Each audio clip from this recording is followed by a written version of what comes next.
Amnesty International called for a boycott of tourism in Israeli settlements in the West Bank, calling on digital tourism giants Airbnb, Expedia, Booking.com, and TripAdvisor to stop listing accommodations there. In a study titled Destination Occupation, the human rights organization said, quote, "In doing business with settlements, all four companies are contributing to and profiting from the expansion of illegal settlements, which amount to war crimes under international law."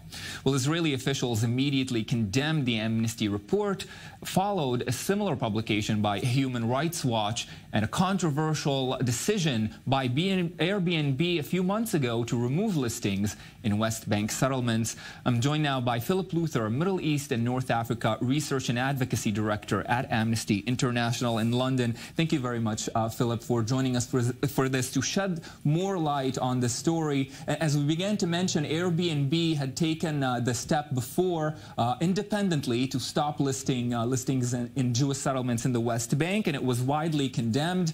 Back then, the Israeli Tourism Minister Yariv Levin said this was an attempt to hurt Israel, to hurt Jews. How do you respond to these claims?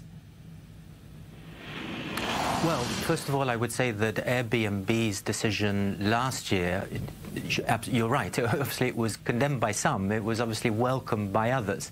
And what I would say is that Airbnb took the step of delisting, or at least announcing that it would delist properties that were advertised in what are illegal settlements in the occupied West Bank, but it didn't it didn't ensure that announcement covered all of the occupied territories. So it excluded, for a reason that we haven't been able to understand from them yet, East Jerusalem, which, again, there's international consensus on that, having been illegally annexed by Israel and therefore is still occupied land. And so we focused on, yes, Airbnb in this report, but also other companies, Booking.com, Expedia and TripAdvisor, all of whom profit from the services and accommodation that they advertise in settlements in the West Bank.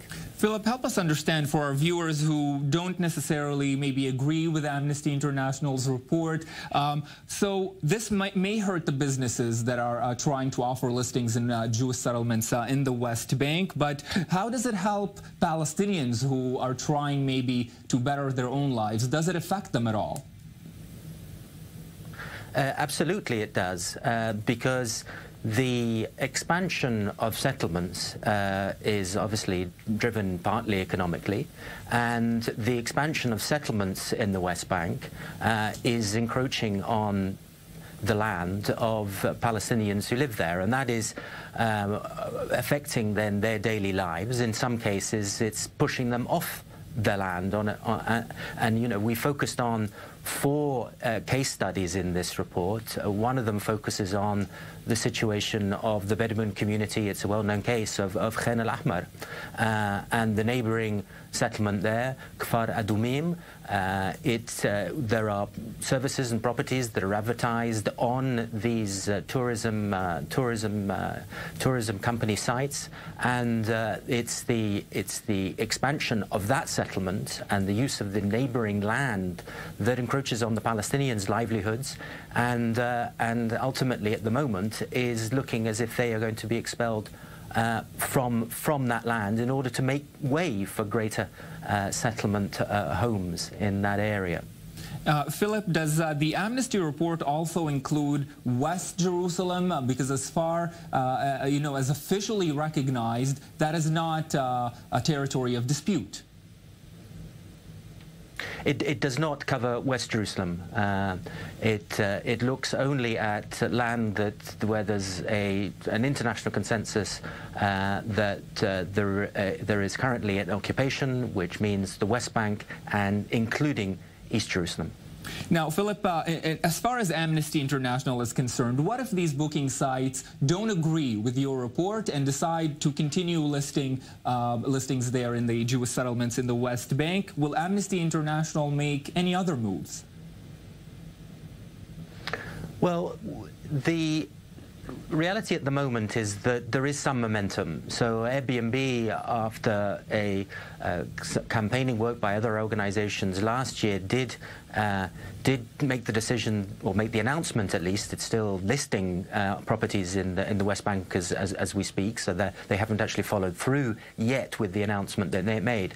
But there is momentum on that. They did feel that they needed then to make some sort of announcement on properties in illegal Israeli settlements.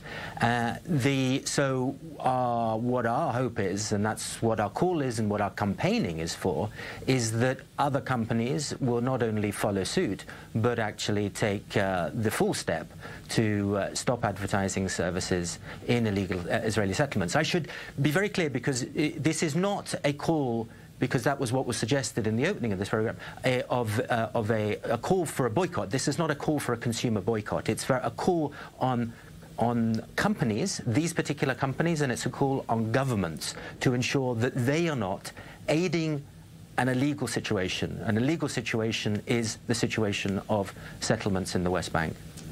Philip Luther.